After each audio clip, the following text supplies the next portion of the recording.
I'm a foreigner, right? Yes. And Filipinos, they like to recognize their own people instead of foreign guys. So for now, it's like that. So I'm just like trying to blend. Alright, so that's the only issue I'm doing. On top of that, I'm good. Yes. Do you? So, aside from that, thank you for that. And do you have profit on selling street foods right now? Profits? Yeah.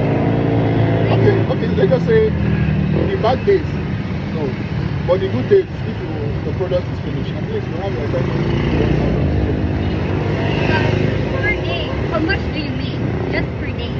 Like some regular day, think about it. This is a regular day. How much do you For make? me, I don't have enough product, so let's just say maybe 1,500 sometimes. Let's just say the highest price 3,000 per day. But you have profit from it. Yeah, you can only have from 500 up to 1,000 per day. That's a good one. So that's all for this interview. We are very thankful that you took out. Thank you so much. It's fine, it's fine. I'm also visiting you guys. Yeah, okay na.